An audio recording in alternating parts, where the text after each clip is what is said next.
Hoy daremos inicio a un tema que es la continuación, que tiene que ver donde lo dejamos en el análisis que hacemos sobre los temas de la paz de Dios. Sabéis que en la parte número 64 estábamos tratando Colosenses capítulo 1, y allí se hablaba de Él es la imagen del Dios invisible, el primogénito de toda la creación.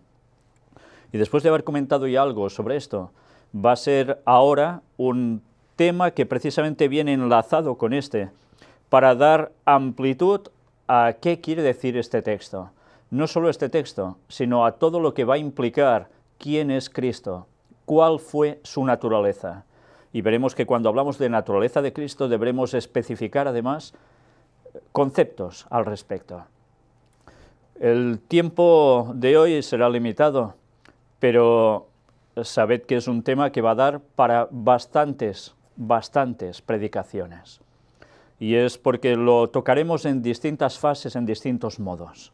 Habrá mucha Biblia y habrá muchísimos escritos también del espíritu de profecía de Ellen White, para intentar demostrar de un modo rotundo cómo realmente Dios, Cristo, es lo mismo. Pero bien, vamos a dar inicio con una oración. Padre nuestro que estás en los cielos, nos dirigimos a ti, Señor, para que nos ayudes a estar centrados en este tema, que nos ayudes a captar algo que verdaderamente nos trasciende, nos sobrepasa, nos sobredimensiona totalmente, que como humanos es imposible que lleguemos a comprender en su plenitud, pero que todo lo que tú nos has revelado, eso sí lo sepamos, y que nos ayude a afianzarnos en tu sana doctrina, en el verdadero conocimiento para tu pueblo, de siempre y especialmente para estos últimos tiempos. Ayúdanos a no caer en confusiones satánicas que están arrastrando por uno y otro lado a todo tu pueblo. Y te queremos pedir que mantengas fieles a todos los tuyos en todo lo posible. Sabemos que para eso hemos de hacer también nuestra parte, todo nuestro esfuerzo, porque de lo contrario seremos engañados. Nunca es suficiente nuestro conocimiento, por eso nos ponemos en tus manos, para que el Espíritu Santo nos guíe a toda la verdad. Perdona nuestros pecados, en el nombre de Jesús te lo pedimos todo. Amén. Bien, pues como os decía, habrá mucho texto bíblico, habrá mucho escrito de Ellen White, pero también habrá comentarios adicionales que nos van a terminar de clarificar algunas cuestiones. Vamos ya, sin más, a empezar la primera parte de estos temas, que será la naturaleza de Cristo. Y en esa primera parte, bueno, ya veis que en la portada aparece algo que ya creo que todos sabéis de sobra qué es, una constelación que es, ¿cómo? Orión. Y ya sabéis que Orión, lo estuvimos viendo, tiene que ver con el mismo Cristo. Bueno, dicho esto, a mi espalda aparece otra cuestión, otra imagen, y es la propia nebulosa de Orión. Un lugar donde pronto, en 13 años y pico, pasará a ser nuestro hogar durante 1000 años. Algo que está por allí llamado cielo, el lugar del trono de Dios y de los ángeles. Y después regresaremos aquí. Todo eso ya lo hemos explicado en estudios bíblicos. Pero, ¿por qué he puesto estas imágenes? Porque cuando vas a hablar de este tema, hay algo que no sabes cómo visualizar. Y me refiero a esto, porque lo primero que vamos a ver hoy es su preexistencia. La existencia de Cristo antes de encarnarse como ser humano en la tierra. Vamos a hablar de los momentos de la eternidad pasada, no la eternidad futura, sino la eternidad pasada. Es cierto que durante el transcurso de estas charlas que podremos tener, veremos algo que aconteció antes, durante y después de nosotros.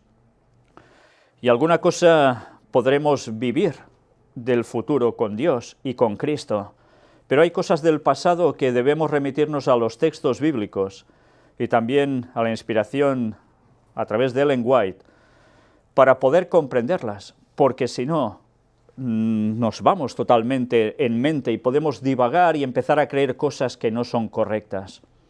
Vamos, por tanto, hoy a tratar su preexistencia.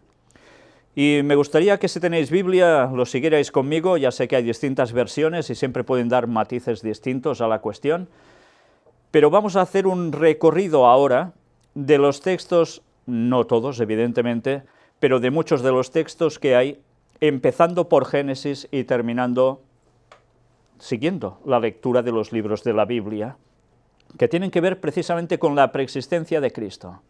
Vamos a empezar con Génesis 3, versículos 14 y 15. Nos vamos a situar, tiene que ver en el momento del jardín del Edén. Algo aconteció allí, fue la entrada del pecado. Satanás hizo sucumbir a Adán y Eva. ¿Y qué sucede entonces? Y Jehová Dios dijo a la serpiente: por cuanto esto hiciste, maldita serás entre todas las bestias y entre todos los animales del campo. Sobre tu pecho andarás y polvo comerás todos los días de tu vida. Y en ese contexto aparece esto: y pondré enemistad entre ti y la mujer, y entre tu simiente y la simiente suya. Esta te herirá en la cabeza, y tú le herirás en el calcañar. ¿Qué tiene que ver esto con la preexistencia de Cristo? Pues evidentemente aquí ya vemos que se habla de la primera gran promesa para el ser humano. ¿Y en qué consistía? ¿En que había la entrada del pecado? Sí, pero eso iba a quedar así por siempre, en desgracia absoluta, de mal en peor. Habría una solución. Aparecería alguien como la simiente de la mujer, de Eva, alguien en plan linaje humano. Y es una promesa, la promesa que consigue hacernos a nosotros introducir en el plan de salvación de Dios. Cristo vendría a derrotar a Satanás. Pero, fijaos, cuando aquí se habla, dice, Jehová Dios dijo a la serpiente. ¿Quién era la parte de la divinidad que se encontraba siempre con Adán y Eva? ¿Era Dios Padre? ¿Quién iba cada sábado a reunirse con Adán y Eva? Era el mismo Jesús antes de encarnarse. Por tanto, estas palabras ya vemos de quién proceden. Ya vimos también en los temas de la paz de Dios como el famoso yo soy, que aparece tantas veces en el Antiguo Testamento, el mismo Jesús se apropió de esas palabras poniendo ese título divino, el eterno, sobre él mismo. Por tanto, aquí hacía referencia sobre él mismo. Él ya estaba y él aparecería en la tierra. Este ya es un claro mensaje de salvación para todo el mundo. Pero sigamos avanzando, porque aquí vamos a encontrar un texto que nos va a dejar un poco perplejos. El Salmo 40.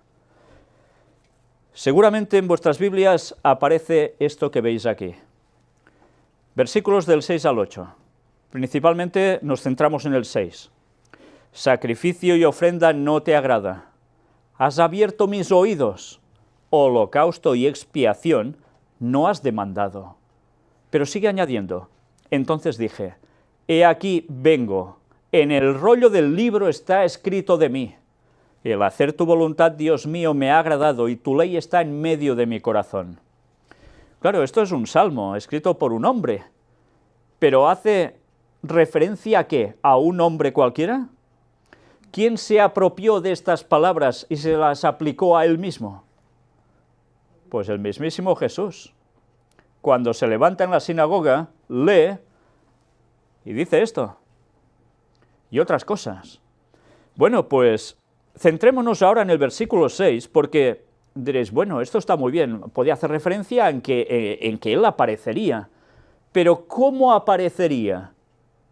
¿Vendría como un humano cualquiera? ¿O sería algo distinto? ¿Sería un ser espiritual solo? ¿Tendría materia? ¿Tendría inclinación al pecado o no? Lo iremos viendo. Vamos a centrarnos precisamente en el versículo 6 que nos dice, sacrificio y ofrenda no te agrada. Cuando tantas personas curiosamente dicen, que Dios tan sanguinario que solo quiere sacrificios y muertes. No, esto no le agrada a Dios. Él estableció un sistema ceremonial sobre la muerte de ciertos animales porque iban a simbolizar lo que él tendría que pasar por el ser humano, animales inocentes muriendo, y que iban a simbolizar al mismo Cristo siendo inocente, pagando por la culpa de los pecadores. Pero fijaos en ese contexto que añade: has abierto mis oídos. Holocausto y expiación no has demandado, has abierto mis oídos. Claro, dices, has abierto mis oídos, ¿qué quiere decir? Evidentemente, enseguida entendemos que abrir los oídos, ¿qué te va a representar? Pues que podrás escuchar bien. ¿Y qué vas a escuchar bien? Ya vemos que está en un contexto de estar en contacto con Dios. Por tanto, estarás abriendo tus oídos a la palabra de Dios. ¿Pero es solo esto? Atención, porque a veces cuando leemos la Biblia hay cosas que evidentemente desconocemos porque no somos eruditos. Pero fijaos si indagamos un poco por nosotros mismos con la ayuda de Dios. Vamos a esto. Esto es la Septuaginta, la versión de los 70, conocida así, versión griega de la Biblia. Y vamos al Salmo, capítulo 39. Ya sabéis que en esta Biblia, si aquí aparece el 39, en la nuestra es el Salmo 40, hay un desfase de un capítulo así. Pero fijaos que dice sobre el versículo 6, sacrificio y oblación no has querido, cuerpo, empero, aderezándome, holocausto ni por pecado has pedido. ¿Qué es eso de aderezádome? Un cuerpo. ¿Qué tiene que ver esto con abrir mis oídos? Aparentemente nada, ¿verdad?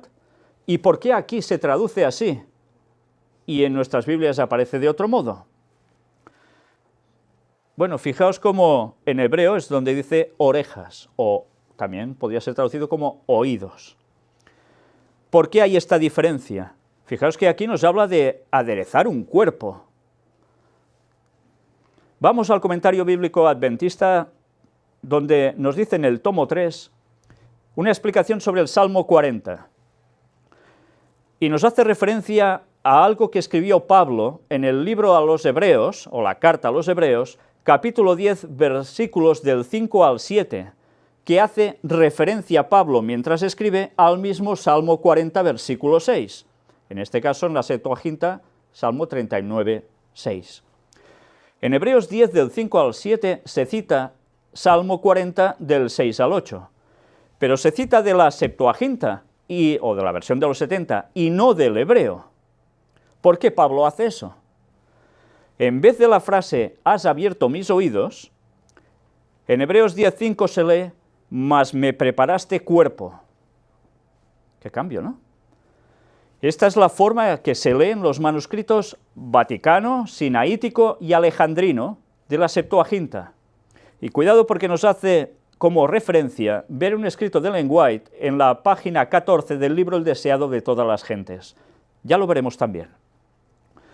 Por otra parte, las versiones de Aquila, Símaco y Teodosión dicen oídos, como está en el hebreo. Fijaos que en este caso la traducción puede ser una cosa o puede ser otra. ¿Quién estaba en lo correcto? Pablo, fijaos, que no coge la cuestión en hebreo tal cual, sino que se busca la Septuaginta para citar esto. Y cita, me preparaste cuerpo. Claro, si cogemos me preparaste cuerpo, ¿qué quiere decir esto? ¿Aplicado a quién? ¿A un discípulo? ¿A Pablo? Al mismo Jesús. Por tanto, en los Salmos está apareciendo ya un escrito profético antes de que aconteciera durante siglos y siglos, en los tiempos del rey David, imaginaos, y ya está escribiendo, inspirado por Dios, algo que sucedería en un futuro, que tenía que ver con la venida de Cristo, el Mesías. Y dice, me preparaste cuerpo. Por tanto, ¿qué cuerpo tenía Cristo antes de venir a la tierra? Démonos cuenta cómo aquí ya se hace un matiz. ¿Cristo qué era? ¿Un ser espiritual o un ser carnal totalmente como nosotros? De la misma materia. Evidentemente no era como nosotros en el cielo. Pero Él se encarnó. Y al encarnarse es cuando aparecen estas palabras ya años atrás diciendo que eso acontecería, y me preparaste cuerpo. ¿Y Jesús a quién lo dice esto? A Dios Padre. Dios Padre le prepara cuerpo a Cristo para que se haga aquí en la tierra, que pueda vivir entre los hombres. Aún veremos más después sobre este texto, pero esto es algo que debemos conocer, porque ya nos está diciendo que hay un cambio, una metamorfosis entre Jesús en el cielo y Jesús cuando va a encarnarse en la tierra. Se le ha preparado un cuerpo. ¿Recordáis que estuvimos hablando de cómo el gnosticismo, en los tiempos de Pablo, decía que, cuidado, porque Jesús no apareció en cuerpo físico, como nosotros, sino que era un ser espiritual, y que no murió en la cruz, y tantas cosas más? Esto lo echa por tierra totalmente. Pero aún hay más, sigamos. Isaías 9:6, atención a este texto. Porque un niño nos es nacido, hijo nos es dado, y el principado sobre su hombro, y se llamará su nombre admirable, consejero, Dios fuerte, Padre eterno, príncipe de paz. ¿De quién está hablando aquí? Está hablando el profeta Isaías bastantes años antes de que apareciese el Mesías. ¿Y qué está diciendo? Sobre ese niño que es la promesa, que aparecería un niño que sería el Mesías. ¿Qué títulos le da? Atención a esto, porque con solo este texto, los testigos de Jehová se quedan sin argumentos. Ya sabéis que ellos creen que Jesús es un Dios menor, un Dios que surge de Dios Padre, de algún modo se genera, y otros creen también en lo mismo. Que por tanto Jesús no es Dios en mayúscula, ¿entendéis? Porque un niño nos es nacido, y aún no había nacido Jesús, faltaban años. Hijo nos es dado, y el principado sobre su hombro. ¿Qué es el principado? Ya sabemos lo que hace un príncipe, ¿no? Y se llamará su nombre admirable, consejero, Dios fuerte. Pero mirad ahora el que viene, Padre eterno, príncipe de paz, que nos enlaza ya con todos los temas de la paz de Dios. Padre eterno es Jesús. Pero si siempre decimos que el Padre es el Padre y el Hijo es el Hijo, y ya está, ¿os dais cuenta cómo comparte exactamente lo mismo con el Padre? Es llamado Padre eterno, no es llamado Hijo eterno, Padre eterno. Pues señores, ya veis, con un solo versículo, la doctrina de cierta iglesia o denominación queda plenamente anulado. Y aún no será el único, veremos otro al final prácticamente. Pero démonos cuenta, el título de Jesús como Dios fuerte, Padre eterno. ¿Jesús era Dios o no? Jesús era Dios igual que el Padre, por eso puede utilizar el término Dios fuerte y Padre eterno. Y príncipe de paz, ¿por qué? Dice que el principado sobre su hombro. ¿Quién era el príncipe de este mundo desde que Adán fracasó? Satanás. ¿Quién va al trono de Dios en los cielos y aparece en el libro de Job capítulo 1 como representante de esta tierra ante los otros representantes de otros mundos? No va Adán.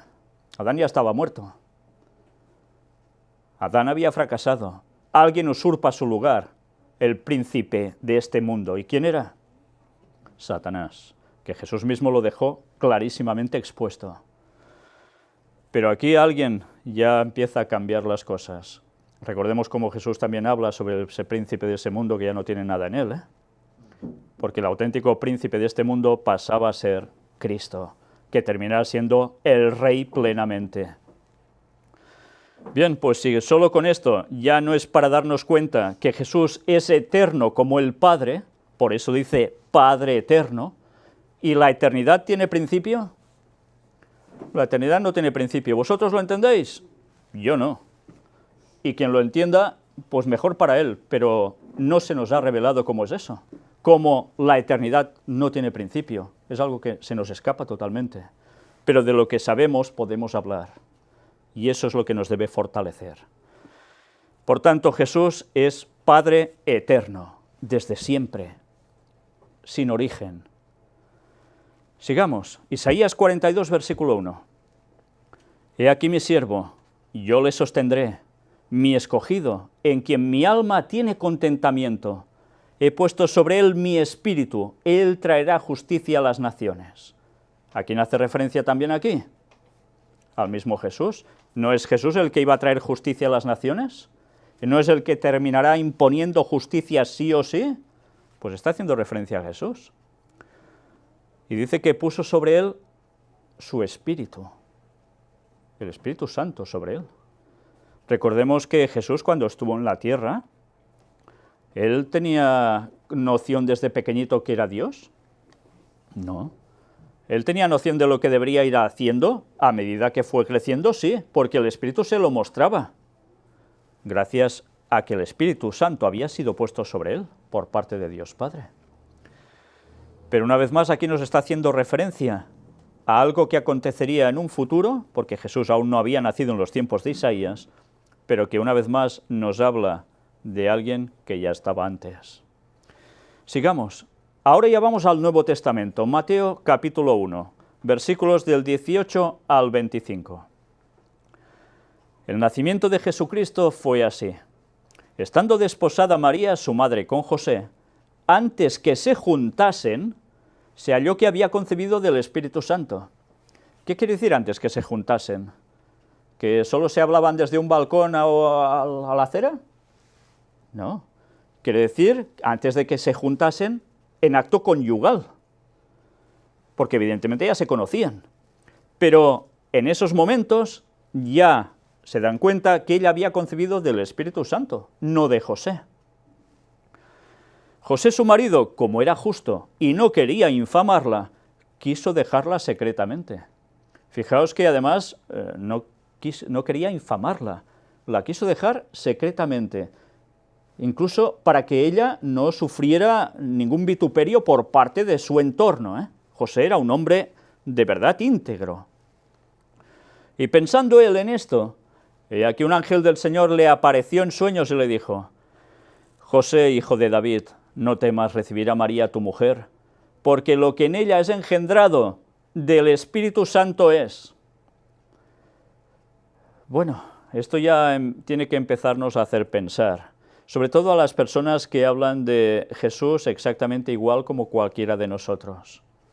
¿Alguno de vosotros ha sido engendrado por el Espíritu Santo? En el nacimiento, no hablo en el bautismo, no, literalmente en el nacimiento, ¿vuestro padre era el Espíritu Santo?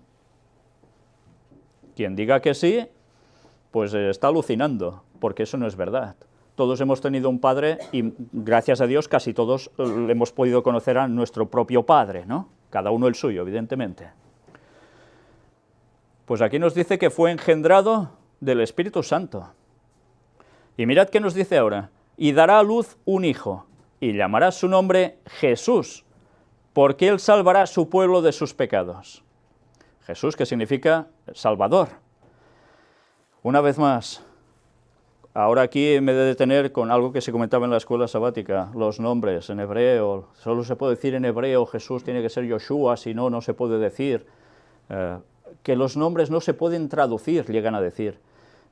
Me gustaría saber, a ver, qué lumbreras se llegó a inventar que los nombres no se pueden traducir. Porque en todos los idiomas los nombres se pueden traducir.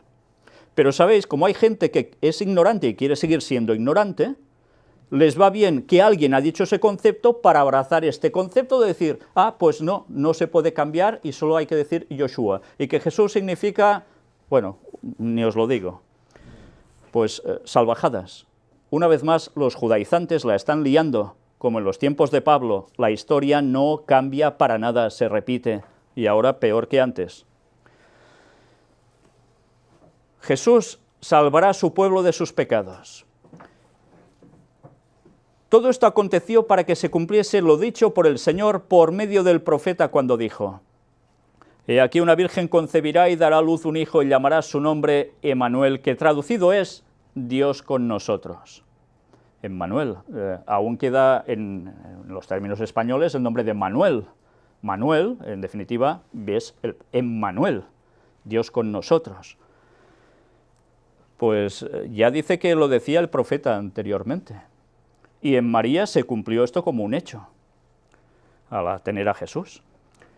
Y despertando José del sueño, hizo como el ángel del Señor le había mandado y recibió a su mujer.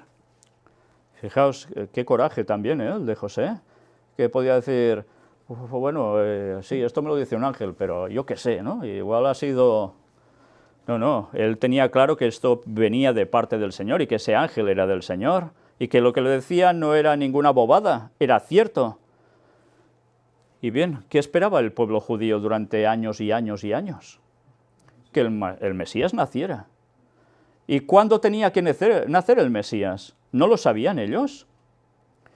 Lo habían sabido cuando tenía que nacer, pero ya sabéis que los judíos cambiaron calendario expresamente para que no supieran ese momento. Y eso lo estuvimos hablando en las conferencias en Australia, lo estuvimos demostrando. Bien, pues José en esos momentos no sabía exactamente el qué, pero se le revela que el hijo que van a tener, evidentemente no era de José, era del Espíritu Santo, y que ahora tranquilo, puedes recibir a tu mujer, pero el hijo, cuidado, atención, va a ser el Mesías. ¡Qué alegría! ¿Eh? ¿Sabéis que las madres judías, muchas de ellas, siempre tenían la esperanza de ser ellas mismas las que tuvieran al Mesías? Se pasaban así durante generaciones, pensando que igual yo seré la madre del Mesías. Pero había unas condiciones, y en la Biblia aparecía que el linaje debería ser el que trajera precisamente la simiente de la mujer hasta llegar a ser una mujer la que tuviese a Jesús. Y debía nacer en algún cierto lugar en concreto, las profecías también lo decían, y Jesús lo cumplió absolutamente todo, todo. Pero no la conoció hasta que dio a luz a su hijo primogénito y le puso por nombre Jesús. Fijaos, no la conoció. Evidentemente habla de términos conyugales sexuales. No había tenido contacto íntimo físico con ella hasta que no había tenido al niño Jesús. El texto es muy claro. Es curioso cómo los judíos tuvieron que inventarse que María era una prostituta y que un legionario llamado Pantera fue el que se fue con ella y tuvo al niño y le pusieron por nombre Jesús y se montó el cristianismo. O sea, han querido basarse en eso para echar por tierra todo el cristianismo. Y aún muchos de ellos se lo creen. Bien, pues no fue así. El relato es muy claro. Y la mejor forma de saber que realmente esa historia que inventaron sobre el legionario, Pantera y demás es mentira, es cuando vemos los relatos que van aconteciéndose a lo largo de la historia de la vida de Jesús, cómo se van poniendo contra él, cuando muere, cómo tienen tantos soldados allí para que no salga de la tumba, cómo les pagan, etcétera, etcétera, para que mientan, y tantas cosas más. Bien, la historia es la que es. Pero fijaos que aquí dice, pero no la conoció hasta que dio a luz a su hijo primogénito, y le puso por nombre Jesús. ¿Por qué primogénito? Porque era el primero que nació de María, no había tenido otro niño antes. Pero ya veremos cómo esa palabra, junto a otra, a veces genera confusión y creencias falsas. Vamos a Lucas capítulo 1, versículos del 30 al 38. Entonces el ángel le dijo, María, no temas, porque has hallado gracia delante de Dios. Y ahora concebirás en tu vientre, y darás a luz un hijo, y llamarás su nombre Jesús. Este será grande, y será llamado Hijo del Altísimo. Fijaos que dice que sería llamado Hijo del Altísimo. Y su reino no tendrá fin. Perdón, dice, y el Señor Dios le dará el trono de David su padre. ¿David era el padre de Jesús? No. Pero ¿José de qué tribu venía? De David. ¿Por linaje? Venía de David, eran todos de la tribu de Judá. Y aparentemente el de quién era hijo para el mundo, pues de José. Por eso podía recibir el trono del reino que se le había prometido a David por generaciones. ¿Y qué esperaba el pueblo de Israel, el pueblo judío en general, sabiendo que el trono sería recibido por el Mesías? Pues que los libraría en plan soldado rey total y aniquilaría a los romanos que les estaban fastidiando la vida todos esos años. Eso esperaban del Mesías. ¿Y Jesús hizo algo de eso? Nada, porque vino a instaurar otro reino que nada tenía que ver con lo que ellos esperaban. ¿Por qué creéis que lo quisieron matar? Se les fastidiaba todo el plan. Su hegemonía que querían mandar sobre el mundo. ¿Qué pretende el sionismo en la actualidad? Exactamente lo mismo. ¿Por qué quieren el tercer templo de Jerusalén? ¿Para que todas las naciones vayan a adorar allí? Sí, pero ¿quién tendrá la preeminencia sobre todos? El pueblo judío, dicen. Eso es el sionismo. No todos los judíos aceptan eso, pero es una parte importante y que mueve mucho dinero, y que por desgracia está arrastrando a la mayor parte del mundo evangélico, porque apoyan el sionismo, incluso financiándolo. Y no son conscientes que cuando venga Satanás haciéndose pasar por Jesús, creerán que cumple toda la profecía. Imaginaos todo el mundo cómo va a caer en ese gran engaño. Todo el mundo, salvo los que conozcan de verdad la palabra de Dios y estén en contacto íntimo con Él. Porque de lo contrario, como decíamos antes en la escuela sabática, por un lado o por otro, nos la va a pegar. Satanás nos la va a pegar, porque es el maestro de la confusión. Bueno, pues sigamos, porque ya vemos que se hablaba de primogénito, ¿no? Sigamos ahora, volvamos a empezar. Entonces el ángel le dijo: María, no temas porque has hallado gracia delante de Dios, y ahora concebirás en tu vientre y darás a luz un hijo y llamarás su nombre Jesús. Este será grande, será llamado Hijo del Altísimo, y el Señor Dios le dará el trono de David, su padre, y reinará sobre la casa de Jacob para siempre. Jacob es Israel, ya sabéis que el nombre después se le cambió, por tanto, de toda la nación, y su reino no tendrá fin. Entonces María dijo al ángel: ¿cómo será esto? Pues no conozco varón. Recordemos que María era jovencilla, ¿eh? No era una señora ya de una cierta edad, era joven, era un adolescente, quizás no tenía ni 18 años. Era lo común en esa época que se casaban las doncellas jóvenes. Y José ya tenía una edad, porque parece ser que ya tenía hijos de otro matrimonio.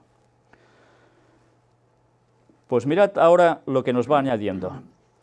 Respondiendo el ángel le dijo: el Espíritu Santo vendrá sobre ti, y el poder del Altísimo te cubrirá con su sombra. Por lo cual también el santo ser que nacerá será llamado Hijo de Dios. ¿Quiere decir que era Hijo de Dios antes en el cielo? No, toma el título de Hijo de Dios, ¿cuándo? Cuando se va a encarnar. ¿Por qué? ¿Porque quién es su padre, José? No, es Dios. El Espíritu Santo cubre, y no sabemos cómo, ahora quizás lo entendemos un poco mejor con todas las formas de hacer que una mujer puede quedar embarazada sin estar en contacto con un varón, ¿verdad?, con todos los métodos científicos que hay hoy en día.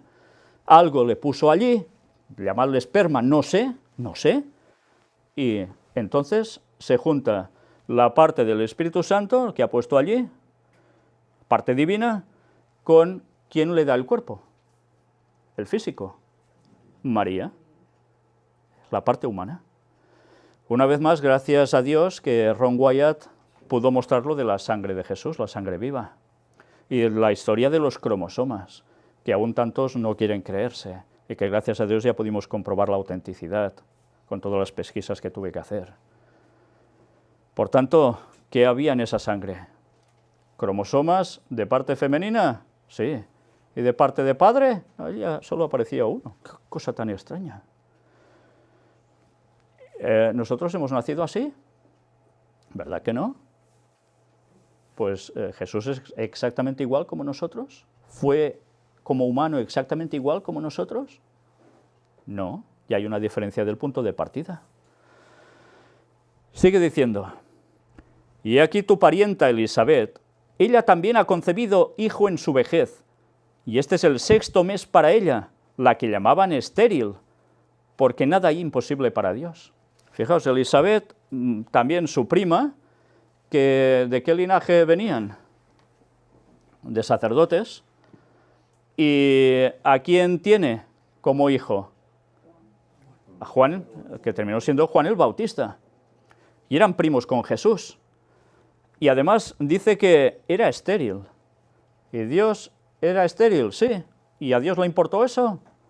No, porque con su poder podía hacer que lo imposible fuera posible.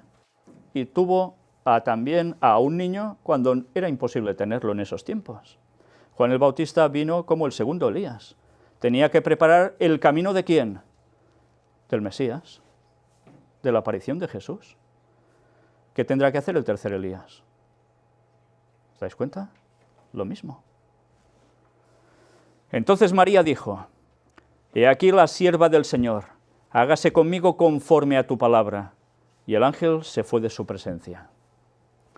Bien, es admirable lo de María, ¿eh? Es una mujer única en este sentido. Para eso fue escogida, privilegiada, por supuesto. Pero evidentemente debería tener unas características como mujer, para ser elegida por Dios, realmente importantísima, ¿eh? Un carácter especial. Esto no quiere decir que no tuviera pecado, ¿eh? Cuidado, eso lo dice el catolicismo, no lo dice la Biblia. La Biblia nos dice: por cuanto todos pecaron y están destituidos de la gloria de Dios, incluida la Virgen María. Y si Cristo no muere para salvarnos, pues no hay gloria para nadie. Fijaos también qué curioso, ¿eh? Por un lado tenemos a Elisabet, que tiene Juan el Bautista, con todo ese linaje levítico, y por el otro lado el de Judá, que también es Cristo, y cómo se emparenta una cosa con otra, una tribu con otra, de hecho, en este sentido, ¿eh? Todo el tema santuario, celestial y terrenal, con Cristo. Curioso, ¿eh? Bueno, pues aquí ya vemos que hay un antes en toda la historia de Cristo. Vamos a ver más. Juan capítulo 1. Atención, porque aquí tenemos otro apartado que nos va a servir para echar por tierra el gran engaño que tienen los testigos de Jehová en esta creencia y otros. Juan 1, versículos del 1 al 13 nos dice: en el principio era el Verbo, y el Verbo era con Dios, y el Verbo era Dios. Remarco, era Dios, no era un Dios, y en minúscula, como aparece en la versión bíblica que se hicieron los testigos de Jehová. Es una traducción, y luego lo veremos, totalmente manipulada y errada expresamente por su fundador, que decía que conocía hebreo y griego y tal, y ante juicio se demostró que no tenía ni idea, pero tradujo eso expresamente para generar una creencia que le iba bien para encajar con lo que él decía. Ya sabéis que el señor Russell era un masón, jamás dejó de serlo, y ¿qué hacía? Coger conceptos ya del mundo masónico, cabalístico, y aplicarlo a una nueva religión cristiana, entre comillas. Cristiana digo entre comillas porque no creen en Dios como Cristo, o Cristo como Dios, por tanto ya no son cristianos.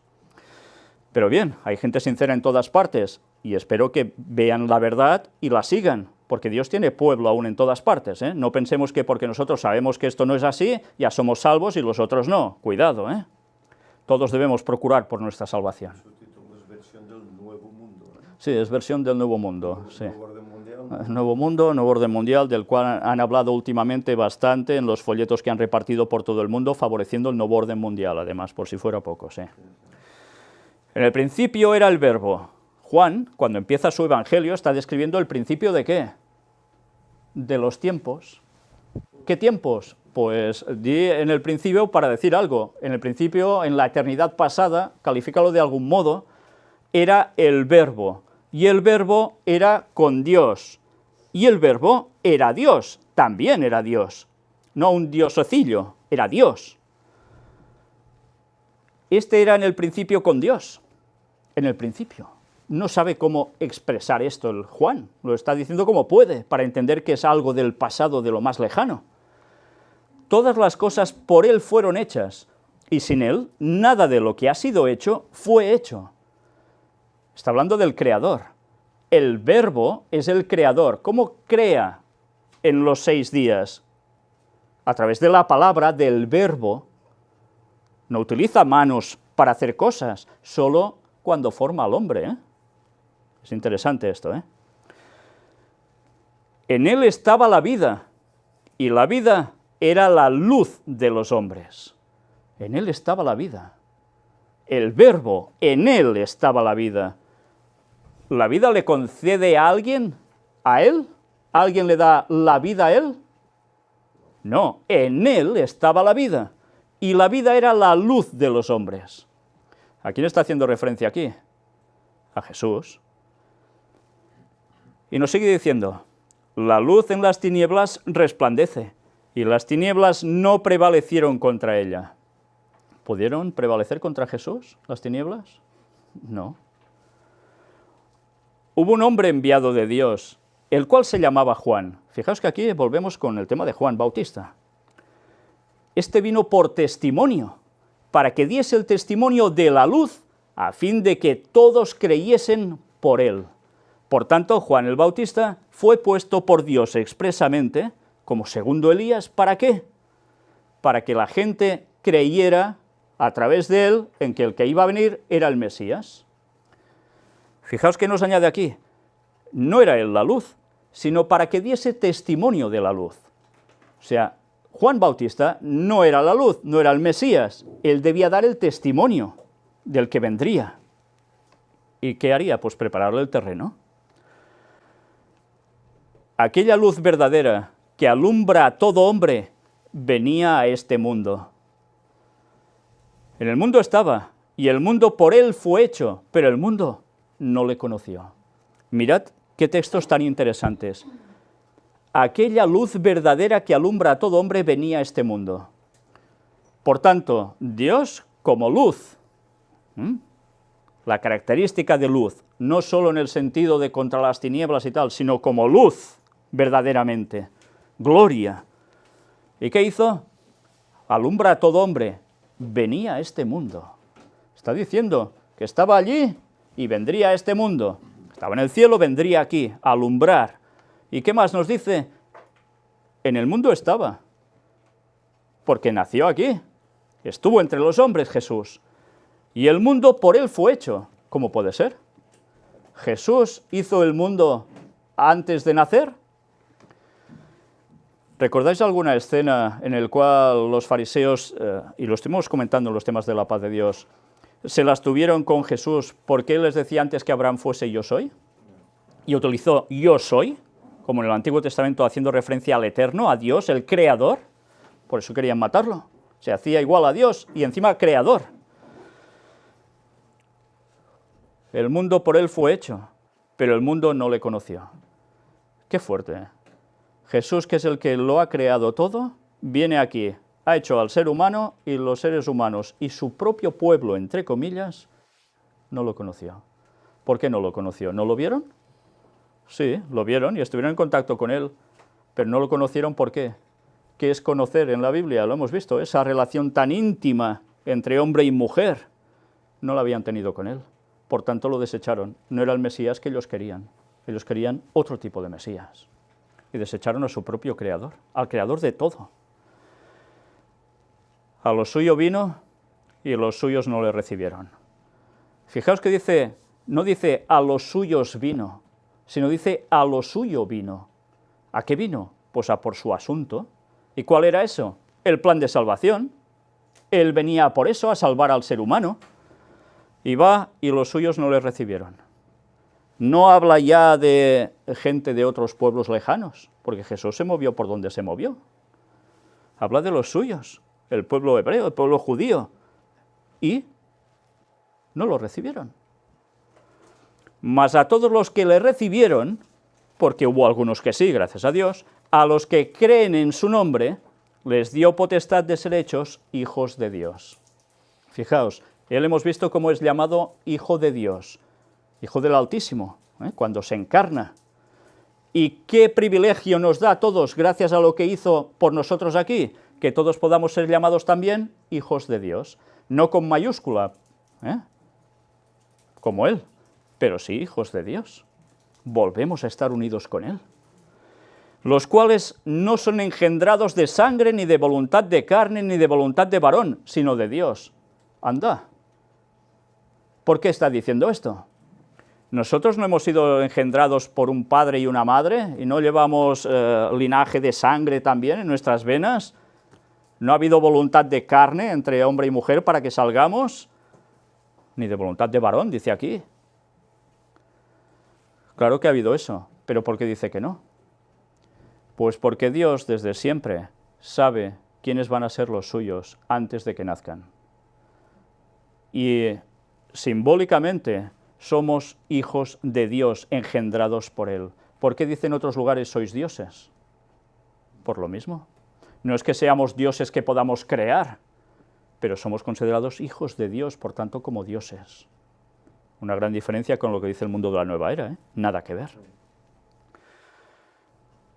Pues esta forma de hablar, de expresarse, quiere decir que Dios sabe quiénes iban a ser los suyos. Lo ha sabido desde la eternidad, como sabía que habría pecado y que habría un plan de salvación, y ni los ángeles lo sabían.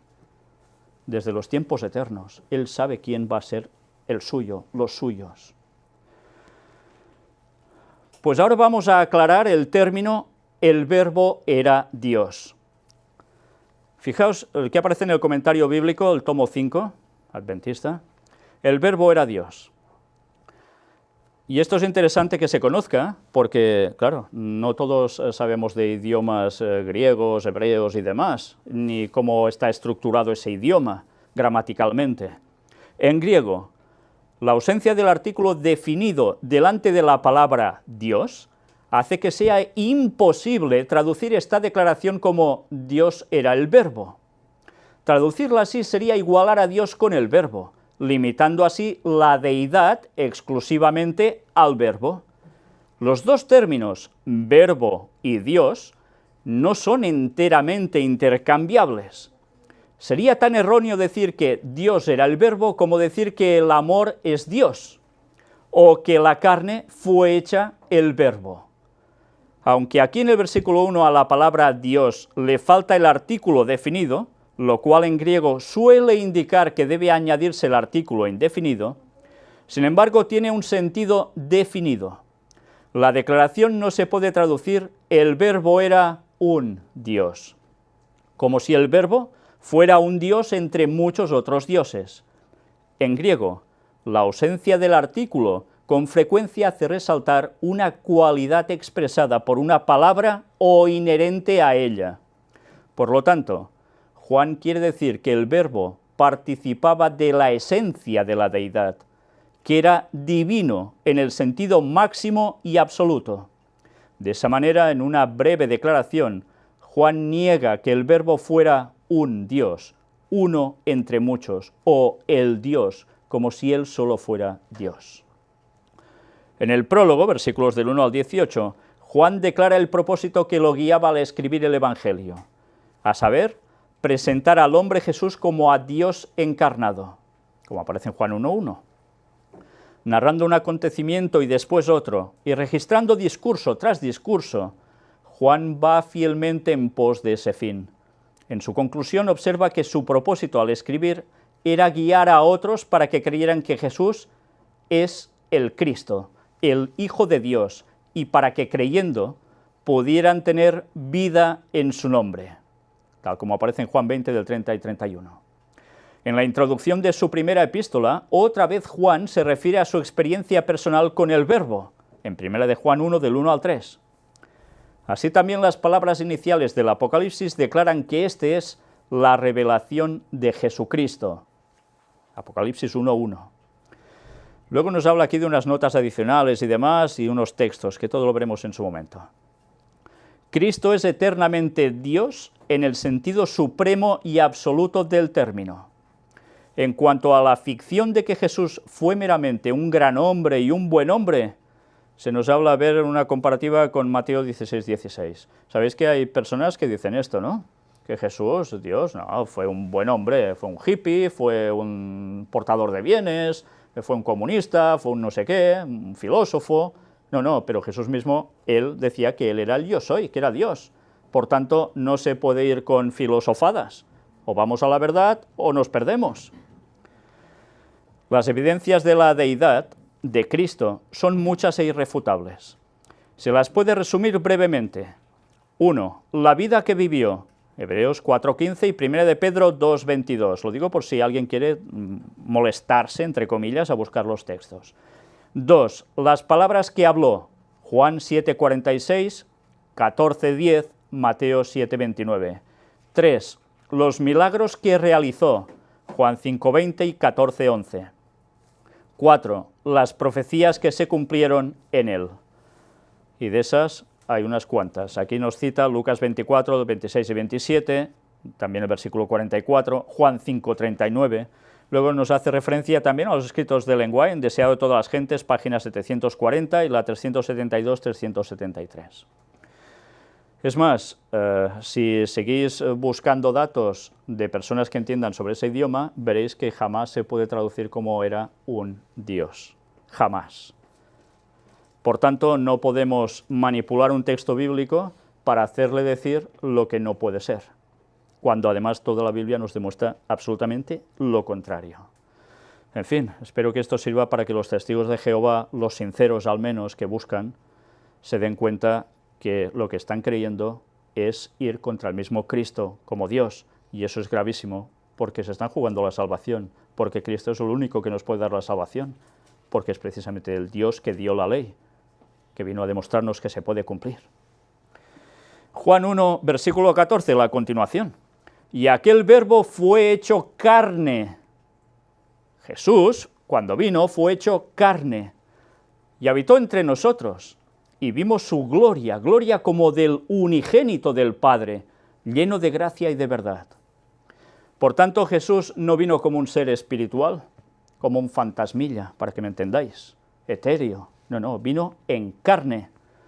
Pero dice que habitó entre nosotros, vimos su gloria, lleno de gracia y de verdad, pero dice gloria como del unigénito del Padre. Ahí ya estamos. Unigénito quiere decir que Dios Padre lo ha generado. Eso es lo que creen también testigos de Jehová y otros. Sabéis que todo esto es un tema que se podría ampliar mucho, porque precisamente después de los discípulos ya empezaron a infiltrarse de un modo rotundo una serie de conceptos gnósticos y demás, que entraron entre el cristianismo, y salieron anastasianos, salieron arrianos, salieron muchos otros, muchos, que tenían conceptos errados sobre la personalidad de Cristo. Fue un debate continuo entre los primeros siglos del cristianismo. Gracias a Dios que la palabra sigue siendo la palabra, y a través de eso podemos saber la verdad, porque de lo contrario nos podemos perder entre todos esos movimientos que hubo y que aún tantos llegan a creer en la actualidad. Aclaración sobre el término unigénito. Este libro, Creencias de los Adventistas del Séptimo Día, fijaos que no dice 28 creencias, sino 27, aún no se había añadido la 28, pero en esa nota, hablando sobre unigénito, nos dice esto: el hecho de que la Sagrada Escritura alude a Jesús llamándolo el unigénito y el primogénito, y el que se haga en ella referencia al día en que fue engendrado, no niega su naturaleza divina ni su existencia eterna. El término unigénito, que hemos visto en Juan 1,14 y que también aparece en el versículo 18 y Juan 3,16 y 1 de Juan 4,9, se deriva de la palabra griega monogenes. El uso bíblico de monogenes revela que su significado abarca la idea de único o especial. Atención, único o especial, refiriéndose de este modo a una relación especial y no a un acontecimiento cronológico. A Isaac, por ejemplo, se lo llama el hijo único de Abraham, aunque no era el único hijo del patriarca, ni siquiera su primogénito. Génesis 16, 16. ¿Quién fue el anterior a él? Ismael. También nos cita el 21 del 1 al 21 y 25 del 1 al 6. Isaac era un hijo especialísimo, único en su género, destinado a convertirse en el sucesor de Abraham, el que seguiría la simiente de la mujer. Recordemos esto, del cual vendría Jesús. Cristo Jesús, el Dios preexistente, el divino Verbo, en su encarnación se convirtió en un sentido especialísimo en el Hijo de Dios, razón por la cual se lo designa monogenes, el único en su clase, absolutamente sin par en muchos aspectos de su ser y de su vida. Ningún otro hijo de la raza humana se mostró tan maduro ni gozó de una relación tan inigualable con la deidad, ni llevó a cabo una obra como la que él realizó. de modo que el término monogenes describe una relación existente entre Dios el Padre y Jesucristo el Hijo como personas separadas de la deidad. Separadas, no el mismo, porque, ¿sabéis?, hay personas dentro del mundo gnóstico que también creen que Dios son tres manifestaciones distintas de la misma persona, como si se desprendiese por aquí, por allá y por allá, pero es Él. Pues no, esto bíblicamente no es así, son tres personas distintas. Y de todo esto aún veremos más, ¿eh? Esta es una relación que corresponde a la completa personalidad divino-humana de Cristo en conexión con la economía del plan de salvación. Comité sobre problemas de traducción bíblica, que veis aquí, Problems in Bible Translations. Personalidad divino-humana. ¿Vosotros tenéis personalidad divino-humana? ¿Como Jesús lo tuvo cuando nació? No. Quien diga que sí, está falseando la realidad.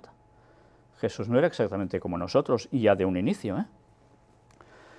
Pero aún se añade más aquí. De igual manera, cuando Cristo es llamado el primogénito, como aparece en Hebreos 1:6, Romanos 8:29, Colosenses 1:15 y 18, Apocalipsis 1:5, el término no se refiere a un momento cronológico, más bien enfatiza un sentido de importancia o prioridad, como aparece en Hebreos 12:23. En la cultura hebrea, el primogénito recibía los privilegios familiares. De este modo, Jesús, como el primogénito entre los hombres, rescató todos los privilegios que el hombre había perdido. Se convirtió en el nuevo Adán, el nuevo primogénito o cabeza de la raza humana. La referencia al día en que Jesús fue engendrado se basa en un concepto similar a los del unigénito y el primogénito. Dependiendo de su contexto, la predicción mesiánica: mi hijo eres tú, y yo te engendré hoy, Salmos 2:7, se refiere a la encarnación de Jesús, Hebreos 1:6, a su resurrección, Hechos 13:33, versículo 30, o a su entronización, Hebreos 1:3 y 5. Es de una lógica aplastante porque esto es lo que nos indican los propios textos bíblicos. Y esto no es manipulación ni hacerlo venir bien, es una auténtica realidad para cualquier persona que sensatamente le pide ayuda al Espíritu Santo para que le ayude a entender la palabra de Dios. No hay otra explicación. Juan 6, 38 al 40 nos dice: porque he descendido del cielo, no para hacer mi voluntad, sino la voluntad del que me envió. Y esta es la voluntad del Padre, el que me envió, que de todo lo que me diere no pierda yo nada, sino que lo resucite en el día postrero. Y esta es la voluntad del que me ha enviado, que todo aquel que ve al Hijo y cree en Él tenga vida eterna, y yo le resucitaré en el día postrero. ¿Quién da la vida? ¿Quién resucita? Jesús. ¿Cualquiera de vosotros podía hacer esto? En el día postrero, cuando Jesús vuelva por segunda vez, nosotros no vamos a resucitarnos a nosotros mismos para poder irnos con Él. Es Él el que va a resucitar. Y Él descendió del cielo, fue enviado, quedaron así con el Padre para hacer su voluntad. 1 de Corintios 15, 45 y 47. Así también está escrito: fue hecho el primer hombre, Adán, alma viviente o ser viviente. El postrer Adán, espíritu vivificante. ¿Quién es el postrer Adán? Es Cristo, el segundo Adán. Espíritu vivificante, porque venía a traer la vida. El primer hombre es de la tierra, terrenal. El segundo hombre, que es el Señor, es del cielo. Claro, porque Él que es, como Dios, un espíritu, y ya estaba en el cielo, y vino a la tierra, preexistencia. Filipenses 2, del 5 al 8. Haya pues en vosotros este sentir que hubo también en Cristo Jesús, el cual, siendo en forma de Dios, no estimó el ser igual a Dios como cosa que aferrarse, sino que se despojó a sí mismo tomando forma de siervo, hecho semejante a los hombres. Hecho semejante a los hombres. ¿Dice hecho igual a los hombres? No es lo mismo igual que semejante. Por tanto, ¿era exactamente como nosotros en todo? Pues no, era semejante. Y estando en la condición de hombre, porque se encarnó, se humilló a sí mismo, haciéndose obediente hasta la muerte y muerte de cruz. Siendo en forma de Dios, porque era Dios. No estimó el ser igual a Dios como cosa que aferrarse, era igual al Padre, no era inferior al Padre para nada. ¿No hemos visto que también se llamaba Padre Eterno en Isaías? Fijaos si es importante de un mismo tema buscar los textos diversos para no caer en malas interpretaciones, porque hay gente con buena intención que cree cosas erradas y otros que con muy mala intención las han creado para llevar a la gente al error y Satanás detrás, moviéndolo todo. Cristo es Dios igual al Padre, y eso debe quedarnos claro porque los textos son así de claros. Creencias de los adventistas del séptimo día. Mirad qué nos dice aquí.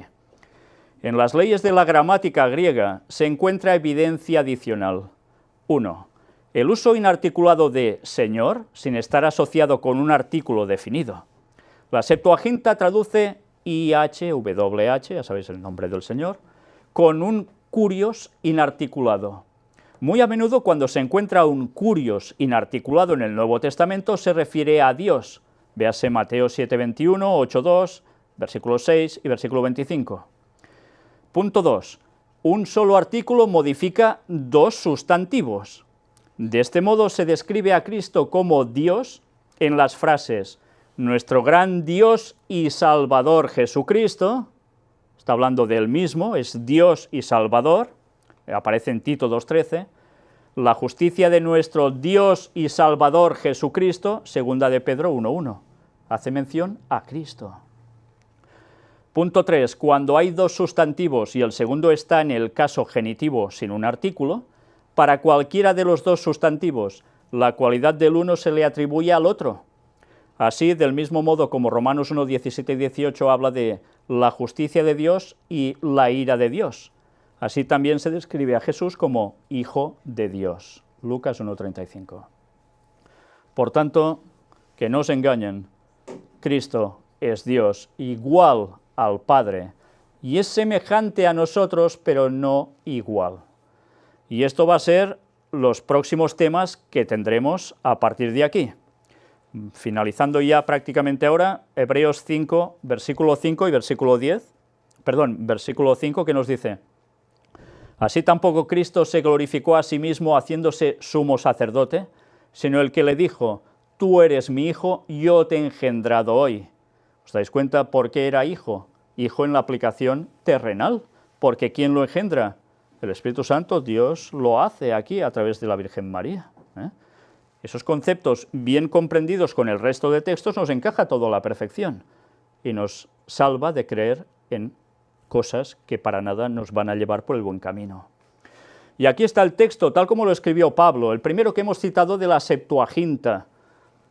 Hebreos 10, del 5 al 10, pero especialmente el 5 nos dice, por lo cual, entrando en el mundo, ¿por qué entrando en el mundo? Porque estaba en el cielo, dice, sacrificio y ofrenda no quisiste, está citando el Salmo, mas me preparaste cuerpo. ¿Quién le preparó el cuerpo a Cristo? Pablo ha escogido el texto de la Septuaginta, y dice, mas me preparaste cuerpo. Dios le preparó el cuerpo a Jesús para que naciera, para que fuera semejante a nosotros, de carne y sangre. ¿Por qué participamos de carne y sangre con Él? Porque Él se hizo hombre, pero con algunas características distintas, y eso es lo que deberemos comprobar. Holocaustos y expiaciones por el pecado no te agradaron. Entonces dije, he aquí que vengo, oh Dios, para hacer tu voluntad, como en el rollo del libro está escrito de mí. Fijaos que Pablo está utilizando las palabras del Salmo para aplicarlas a Jesús, diciendo primero, sacrificio y ofrenda y holocaustos y expiaciones por el pecado no quisiste, ni te agradaron, las cuales cosas se ofrecen según la ley ceremonial, no los 10 mandamientos. Y diciendo luego, he aquí que vengo, oh Dios, para hacer tu voluntad, quita lo primero para establecer esto último. Jesús también se refiere al Padre como Dios, porque es Dios, evidentemente. Y dice que vino para hacer la voluntad del Padre, Quita lo primero para establecer esto último. Quita todo lo ceremonial, porque ya se ha cumplido en Cristo, y aunque tenga otras futuras aplicaciones, ya se ha consumado, de hecho, esas festividades, ya no hay que guardarlas, no el sábado, que es de los 10 mandamientos, es otra historia, sino todo el proceso ceremonial, circuncisiones, fiestas y tantas cosas más. Quita lo primero para establecer esto último. ¿A qué? El reino de Cristo. En esa voluntad somos santificados mediante la ofrenda del cuerpo de Jesucristo hecha una vez para siempre. Cristo muere, en cuerpo muere, y por tanto todo eso, esas ofrendas antiguas ya no valen la pena, todos esos ceremoniales, y ahora ya nos da, muerto una vez para siempre, la salvación a todos, si la queremos, claro. Bien, pues el tema de la preexistencia de Cristo termina aquí. Se podía haber ampliado más con todos esos textos que han ido apareciendo, pero los podéis detener y buscar en vuestras casas. El próximo tema tendrá que ver ya con la naturaleza de Cristo, ya encarnado. ¿Naturaleza de qué tipo? Física y moral, o física y mental primero. Después veremos la naturaleza moral de Cristo. ¿Tenía tendencia al pecado Cristo o no la tenía? Porque todo esto es esencial saberlo, debido a las falsas doctrinas que están circulando incluso entre el pueblo adventista y por algunos predicadores de élite, entre comillas. Ya va siendo hora que conozcamos la verdad por la propia palabra de Dios y por los propios escritos de Ellen White. Que el Señor nos ayude a ir comprendiendo estos temas, porque son vitales para nuestra salvación y no caer en esos engaños satánicos, en los cuales está haciendo tanto hincapié, volviendo a rescatar Satanás las cosas del pasado para volverlas a poner ahora, para que la gente se extravíe. Nunca Satanás había hecho tanto para destruir al pueblo de Dios con tantas cosas distintas como está haciendo ahora. Antes lo hemos hablado en la escuela sabática. Esa es la auténtica realidad. Satanás sabe que le queda poco tiempo. ¿Y por qué lo sabe? ¿Es adivino? Satanás sabe que hay 6.000 años de historia de entrada del pecado y Jesús vuelve, y sabe cuándo se cumple eso. Por eso aprieta. Y si no sabemos eso, lo llevamos muy mal. Que el Señor nos ayude a prepararnos para esos fieros ataques, que no paran y que no van a parar hasta el final. Que Dios os bendiga. Vamos a concluir con una oración.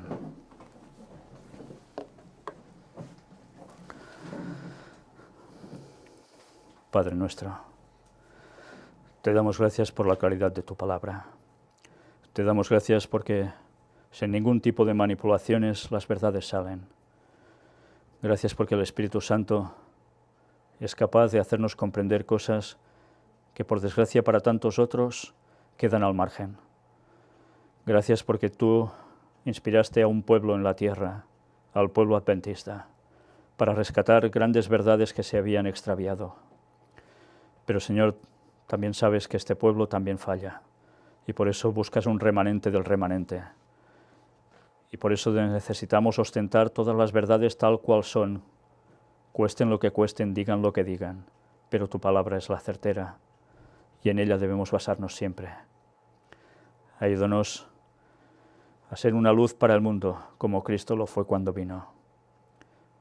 Ayúdanos a dar este mensaje de salvación, toda la verdad presente, todo incluido, sin rechazar nada de lo antiguo, añadiendo lo nuevo y certero, para que las personas de hoy puedan reaccionar también y ser salvas. Ayúdanos a mantenernos fieles hasta el final. Cuida de tu pueblo, Señor, y ayúdanos a hacerlo todo para dar el mensaje. En el nombre de Jesús te lo pedimos todo, por ese inmenso sacrificio, derramando su sangre para salvarnos, por el perdón de todos nuestros pecados. Amén.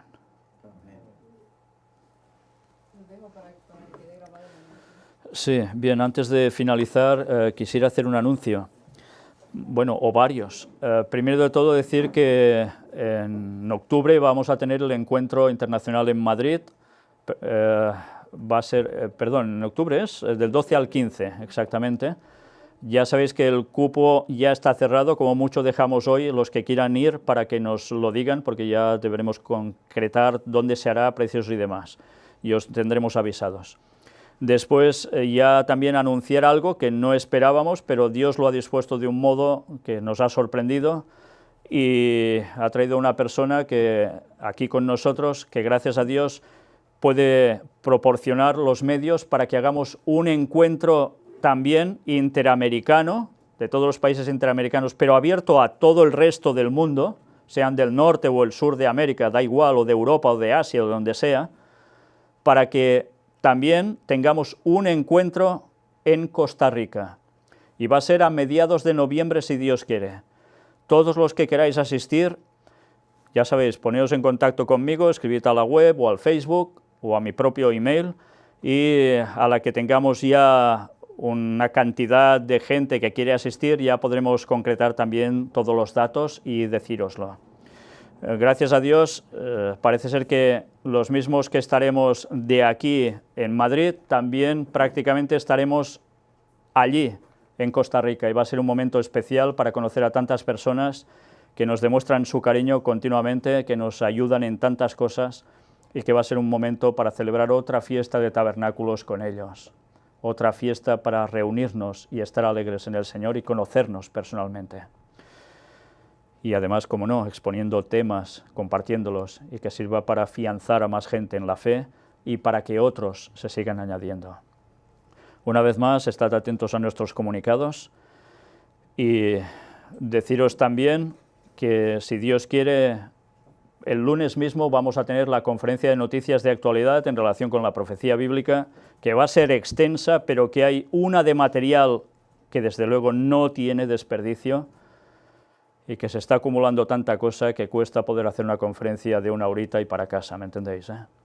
Las noticias no paran de sucederse y tienen que ver con profecía absoluta del fin del tiempo, y debemos conocer eso, para advertir sobre todo a la gente. Una vez más, gracias por todo lo que seguís haciendo por nosotros desde aquí, por vuestras oraciones, vuestro apoyo, no solo en oraciones, sino también en palabras de confort, los abrazos que nos mandáis, también por vuestros donativos, como no. Desde aquí quiero hacerlo explícito, porque me es imposible responder a cada persona siempre en general, cuando me decís cosas o cuando ofrecéis vuestra aportación. Desde aquí os damos las gracias absolutamente a todos. Seguimos trabajando para dar el mensaje final a este mundo, el mensaje del cuarto ángel, del cual todos somos partícipes en Cristo. Muchas gracias y que Dios os bendiga. Que terminéis de pasar un feliz sábado.